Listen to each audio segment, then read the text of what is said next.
Welcome back to ATV Sports. Following a beatdown in Madison, Wisconsin, the USU football team was looking to bounce back and regain some confidence against cross-border rival Idaho State. After dedicating the game to the late, great superfan, Captain Aggie, the Ag jumped out early with this 9-yard run by junior college transfer El Toro Allen. On the defensive side of the ball, cornerback Jalen Davis led the Aggies with 2 interceptions, a great comeback response after being ejected last week by way of a targeting foul. Here, Davis reads the play and baits Idaho State quarterback Tanner Guler for a pick 6. Senior quarterback Kent Myers made his presence known on Thursday, keeping it on the read option and beating the Bengals to the end zone. Myers had 85 yards rushing in the contest. Next, Myers showed his elusiveness, breaking tackles and finding his tight end Dax Raymond in the flat for the first down. The quarterback followed that pass with this 36-yard keeper up the gut for another rushing touchdown, making that his 16th in his career. The second half was more navy blue on both sides of the ball, with Idaho State struggling to keep the pressure off their quarterback, as we see right here. Newcomer Jordan Nathan had a good game receiving, finding the end zone on this play after a strike from Myers, who was the game's offensive MVP. And the special teams helped cap the victory with this block punt by Louis Compton. Aggies win 51-13. After the game, Coach Wells said that he is happy with his quarterback, but he will have to continue to make gains this season.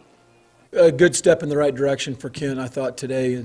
When you protect him and his guys catch the ball for him, as a quarterback, you gain confidence.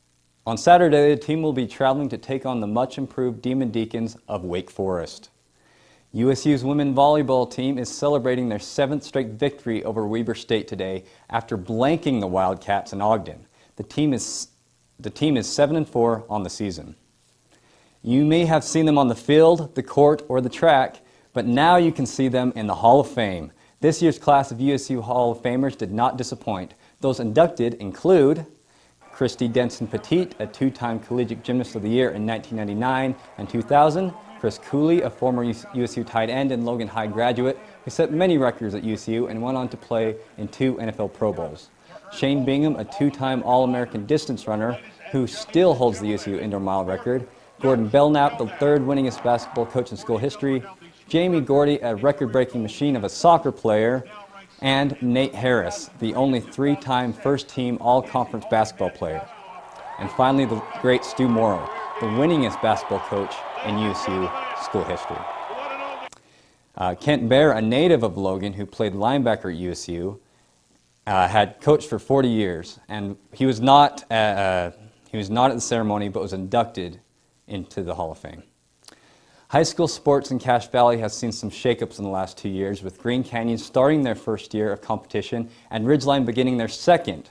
For this week's Prep Sports Spotlight, we decided to go see how the older schools are coping with losing their student body and players to the newcomers. First up, Madison High out of Rexburg versus the undefeated Skyview Bobcats. First quarter, it was all Madison. Here's Joe Doherty all over quarterback Jackson Sidaway. On the other side of the ball, Madison's O-line was protecting quarterback Jordan Porter as he slung the ball across the field. Eventually, that led to this touchdown pass to Blake Mosley for the first score of the game. 7-0 Madison.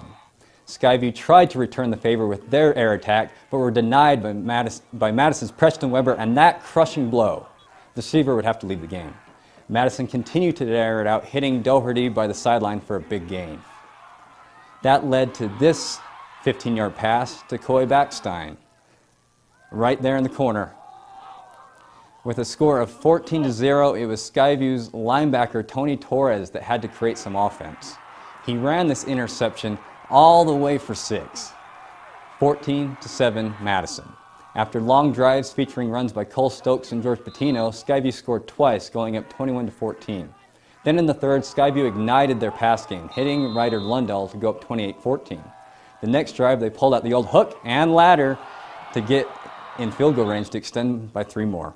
Madison wouldn't give up, though, pushing their way inside the Skyview 10-yard line twice in the fourth quarter.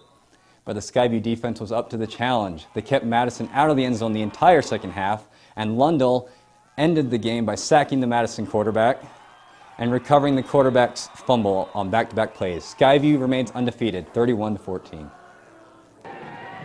Down on the south side of the valley, Stansbury took on the other undefeated local team, Mountain Crest. The Mustangs' Brady Hall showed up his arm early, escaping pressure and going deep to Bo Robinson for the 31-yard score. Later, Robinson showed that he wasn't just a good receiver, but a formidable rusher as well, waltzing into the end zone.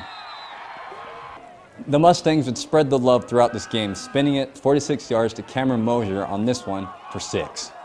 Mountain Crest rolls 52-19.